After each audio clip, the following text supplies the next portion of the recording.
Hey everyone, in this video what I want to show you is how to connect a T2000 heat trace controller to SmartTrace. So for this application, we're in our lab here at EHT Group, and how I'm going to connect to SmartTrace is on the back of the AC2000 or the GCC or communication module, whatever you want to call it.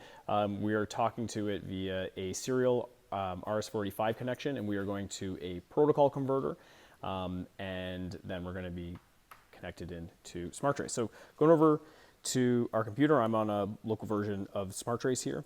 And what I'm going to do is I'm going to come over to the devices. I'm going to come over to the device list. So what we have in SmartTrace is on the left-hand side, we have a panel view. So I just have created a panel, and it's just a tag, and we're going to add a heat trace controller to that panel. Before we do that, I want to make sure I can actually talk to my protocol converter.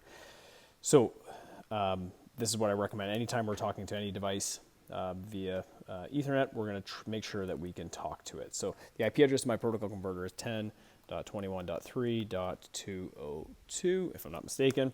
And I'm going to confirm that, hey, yes, I can communicate to this controller. If you ever wanted to go a step further, we'd even use a tool like Modbus Poll, and we could open this up and then confirm, hey, we can actually talk to this heat trace controller. So we're going to talk TCP.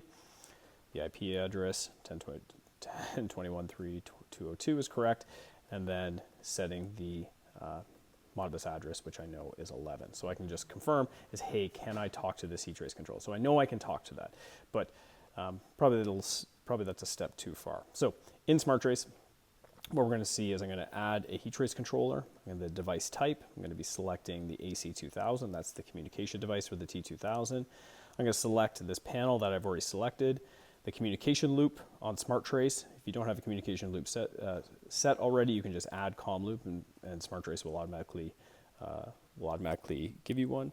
We're going to call this lab T2000, and then the controller address. This is the Modbus address. So we're going to select Modbus address 11, and that's the Modbus address set on the AC2000. So once I select save, this is now going to add the device not only to SmartTrace, but it's also going to be loading all of the device configurations of all of the HTCs into SmartTrace as well. So SmartTrace is now going to take a record, not only add it, but it's also going to take a record of all of the configurations of the heat trace circuits. So now that I'm added, it automatically brings me into the T2000, and I'll be able to see all of my control modules added right here. Again, if I come over to the device list, expand the lab, I see my heat trace panel, and I see all of my heat trace circuits right here. So then I can come into my heat trace circuits, and then I'm able to reset them and program it, view it, whatever else you want it to do.